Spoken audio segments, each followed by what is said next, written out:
Masters of ceremony, spooks. These niggas gon' fail us. We gon' keep it G. We on the streets. Living in sin, I'd rather choose to die. Smoke a blunt for every year my race been crucified. Forgive me, Lord, if I ain't do it right. You a snitch, bitch, I'd rather do the time. Bad bitch, she as rich as Diddy is. Hello cyberspace. This is Bitstream Cowboy coming to you from the edge of Hollywood in sunny SoCal. I began video gaming in 1974 when Pong hit Japan. I grew up in the arcades of Okinawa Prefecture, which were located on the top floor of every major department store, since I was a toddler. At first my mother would entertain me with the kiddie rides, and as I grew you could find me in the shooting galleries and pinball machines while she was shopping. Pong was not only an electronic game, it was one of the few arcade games where two people could actually challenge each other simultaneously. My cousins and I dumped tons of yen and hours into that game. I am a passionate gamer. And all the passion amongst gamers on the internet really turns me on. I love seeing all the affection video gamers have for their favored platforms. The PC Master Race classifies me as a Category 2 console peasant because I have a PC but support console gaming. This is from man-boys half my age who do not know anything about my history with computers. In 1979, during my senior year in high school, I touched my first computer. My immediate thought after I learned my first basic code was, I'm going to play Dungeons and Dragons on this. By 1980, when I started electronics engineering, I had mastered BASIC well enough to write sophisticated programs to calculate all the formulas needed for our classrooms and projects. I smoked a lot of pot and even made a little coin sharing my formula calculation programs. I had a Radio Shack TRS-80 desktop and various TRS-80 programmable calculators for portable storage of my formulas. Back then we stored and transferred our data via magnetic tape. Some of my software took over an hour to transfer to cassette tape. It was slow and painful until 1981 when IBM released PC-DOS with their first line of PCs. It was a revolution. By 1983 I had mastered assembly language, batch files, and ANSI code. I paid for my computer addiction selling custom software and offering on-site technical service. I started my enterprise by cold calling offices, offering them to streamline their computers by integrating all of their executables into a graphic, point-and-click custom menu system. It was a move that paid off in the future when many of those same companies called me back to upgrade their offices when networks came into vogue. At about the same time I joined the Hawaii PC Users Group, which was a private club for computer enthusiasts. I made many great contacts in all aspects of computing. Club members got parts at cost as well as free technical advice and labor. We also shared software. In 1984 I was introduced to the world of the BBS, or Bulletin Board Services. Members got a list of BBS phone numbers to dial up. Many were from software pirate groups. The BBS which most interested me required an admission of 10 cracked pieces of software for membership. As a member you had access to their library of software, but you had to maintain a download ratio of 10:1 to stay in. In 1986 I became a sysop by founding my own BBS. The BBS was the first computer underground where hackers who romanticized about the cyberpunk universe created by William Gibson gathered. Every hacker had a copy of Burning Chrome and the Neuromancer and talked about jacking in. I maintained my BBS until 1994 when I first got access to the internet. It was during Windows 3 and there was no such thing as an internet browser.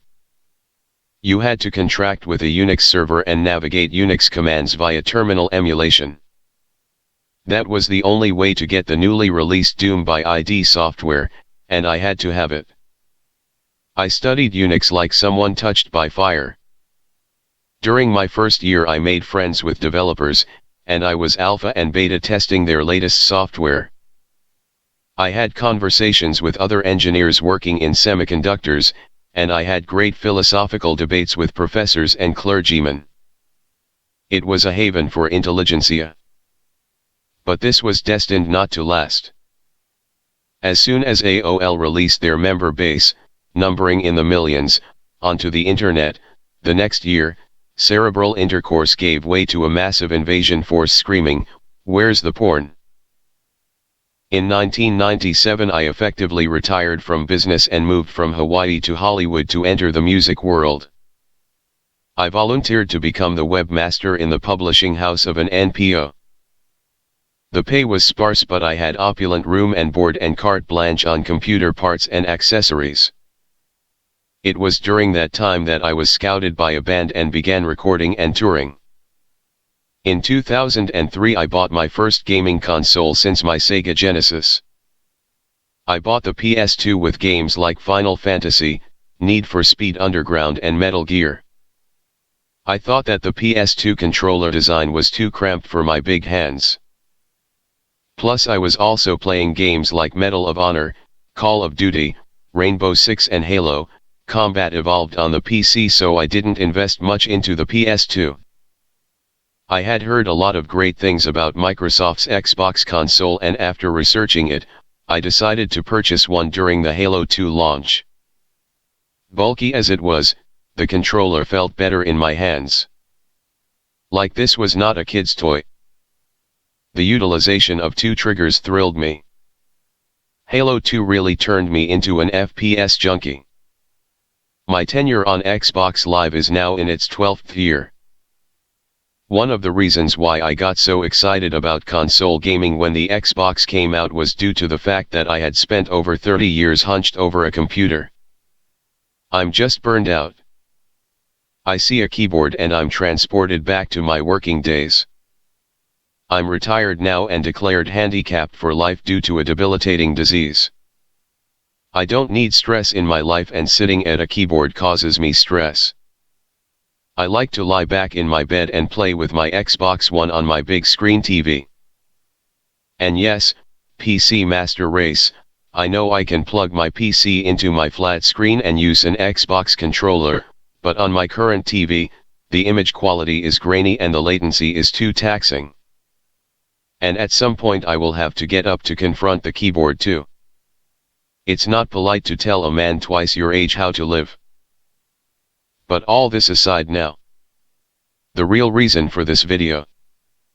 Julian Assange of WikiLeaks was questioned by a reporter last week, regarding his knowledge about the contents of the Trans-Pacific Trade Partnership.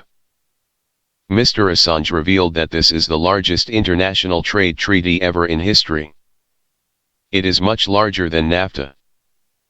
But Mr. Assange went on to point out that only 15% of the treaty is actually about trade.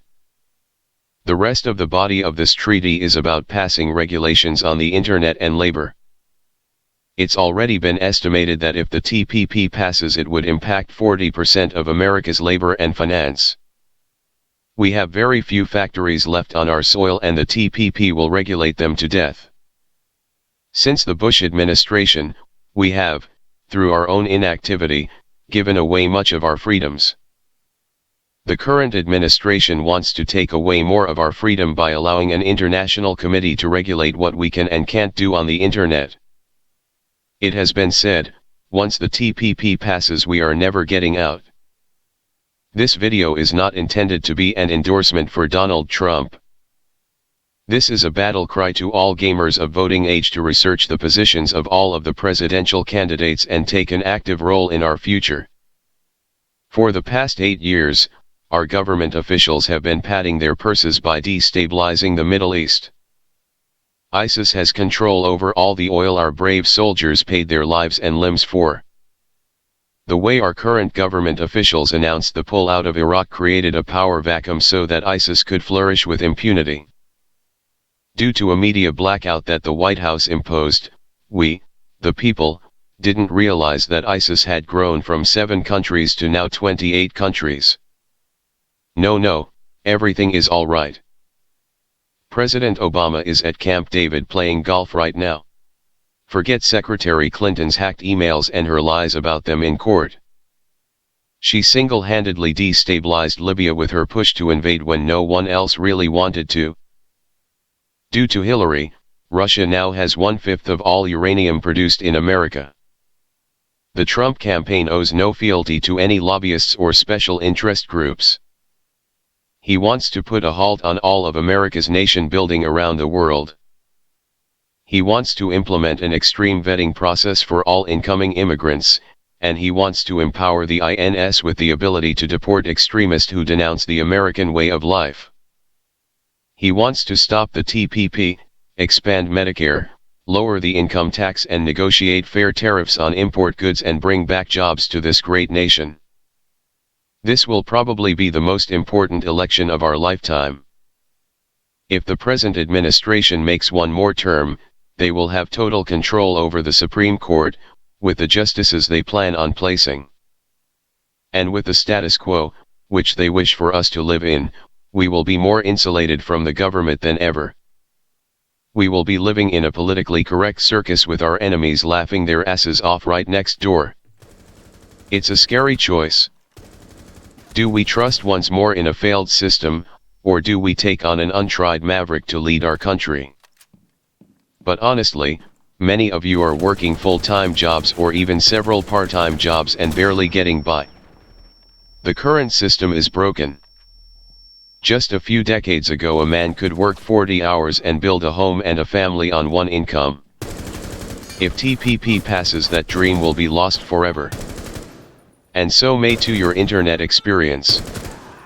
So I urge all video gamers to put the infighting aside, for a greater cause, which is our way of life. Register to vote. You don't need to pick a party.